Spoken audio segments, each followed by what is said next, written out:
একে কি আপনি কিভাবে মানুষ করছেন? আমরা ভিক করে মানুষ করছি। ভিক্ষে করে বড় করছেন? হুম।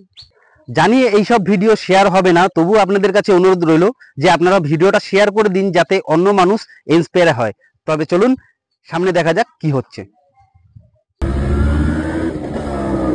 তো আমরা চলে এসেছি, কিন্তু ওনার বাড়িটা কোথায় জানি না, একটু লোকের কাছে জিজ্ঞাসা করব। তো আর যাই আগে জিজ্ঞাসা করি যে ওনার বাড়িটা কোথায়।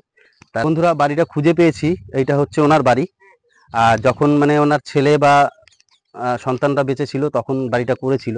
এখন আপনারা দেখলে হয়তো বলবেন যে এনার বাড়িঘর তো খুব সুন্দর, কিন্তু সেই জিনিসটা বাদ, এখন কিন্তু কেউ বেঁচে নেই। এই যে একটা বাচ্চা ছেলে, এর মা বাবা কেউ নেই, উনি চেয়ে চিনতে এনে সবাইকে দেয়। ঠিক আছে, তো আগে ভিডিওটা ওনাকে জিজ্ঞাসা করি কি বৃত্তান্ত, তো দেখা যায়। ঠাকুমা, বলছি আপনার এটা কে? নাতি।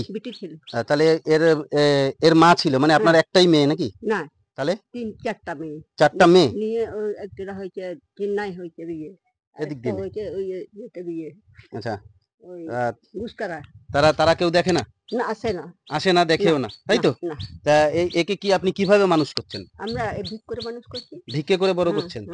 তাহলে দেখুন, ভিক্ষা করে মানুষ। বলার কিছু আছে এখানে? বলার কিছু নেই। ভিক্ষে করে মানুষ করে। তাহলে এর মা বাবা দুজনেই মারা গেছে?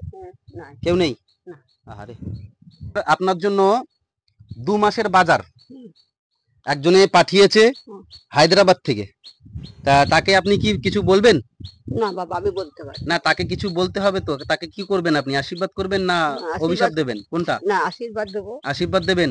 আচ্ছা, আমাদের লালমোহন দাদা ভাই ওনার জন্য 2 মাসের বাজার পাঠিয়েছে, যেটা আমি আগে মানে এনাকে দেখতে এসলাম কোন জায়গাটা বাড়ি, কারণ অত বাজার নিয়ে তো আর ঘোরা যাবে না, সেই কারণে এবার আমি বাজারটা করব, করে এনে ওনাদেরকে দিয়ে যাব। আর তুমি পড়াশোনা করবে?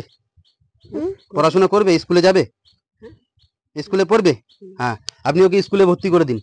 ঠিক আছে, এখন গভর্নমেন্ট স্কুলে কোনো পয়সা পাতি কিছু লাগে না। ঠিক আছে, সরকারি স্কুল থেকেই সবকিছু দেয়। অন্তত ও শিক্ষাটা পাক, এইভাবে স্কুলে ভর্তি করে দেন, তাহলে হয় অন্তত একবেলা খাবারটা পাবে, একটু শিক্ষা পাবে। ঠিক আছে, তুমি স্কুলে যাবে বাবা? হ্যাঁ, তুমি স্কুলে পড়বে। ঠিক আছে, আর তোমাদের আমি নিয়ে আসছি সব বাজার ফাজার করে। বাড়ি থাকো, কোথাও যাবে না। হ্যাঁ, কোথাও যাবে না, তুমি বাড়িতে থাকো। ঠিক আছে, মুদি বাজার প্রায় কমপ্লিট, এখন চালটা দিলেই হয়ে যাবে। তাই এগুলো ব্যাগে ভরে নি। আসো, ভেতরে আসো, ভিতরে আসো। ভিতরে অনেকে বসে আছে তো, দেখতে পাচ্ছি। এই যে তোমার 1 মাসের চাল, ঠিক আছে, আর এটা বিস্কুট, তেল, নুন,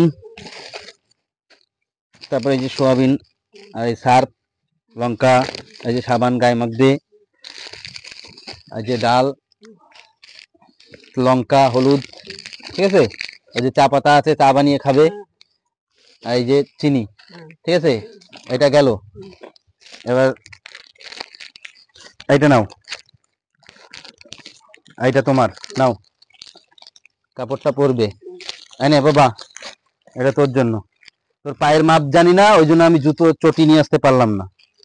ঠিক আছে, আর ওকে স্কুলে, ওর স্কুলে সব এনে ওকে স্কুলে ভর্তি করবে।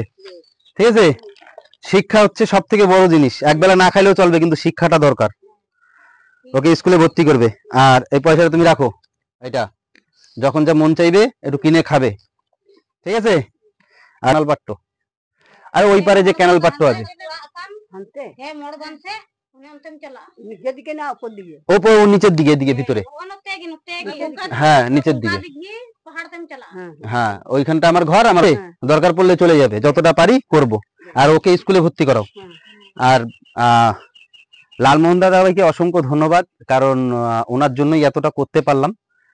তো তোমরা যদি পারো তো ভিডিওটা শেয়ার করে দাও, যাতে অনেক মানুষ এগিয়ে আসে এরকম মানুষের পাশে থাকার জন্য। আমাদের লালমোহন গিরি দাদা ভাইয়ের সহযোগিতায় আর একটা মানুষের মুখে অন্ন তুলে দিতে পারলাম, বাজার করে দিতে পারলাম। তো সবাই লালমোহন দাদা ভাইকে আশীর্বাদ করো, যেন লালমোহন দাদা ভাই আরও এরকম মানুষের পাশে দাঁড়াতে পারে। এবং তোমরা যদি পারো, তোমরাও অবশ্যই দাঁড়ানোর চেষ্টা করো। আর যদি না দাঁড়াতে পারো, অন্তত ভিডিওটা তো শেয়ার করতে পারবে, করে দাও। তোর নাম কি বল? শিব। কি এত জামা প্যান্টটা পছন্দ হয়েছে? আর জুতো কেনার টাকাও তো দিলাম। তারপরে স্কুলে যাবি কিন্তু, হ্যাঁ আমি এসে দেখবো স্কুলে যাচ্ছিস কিনা।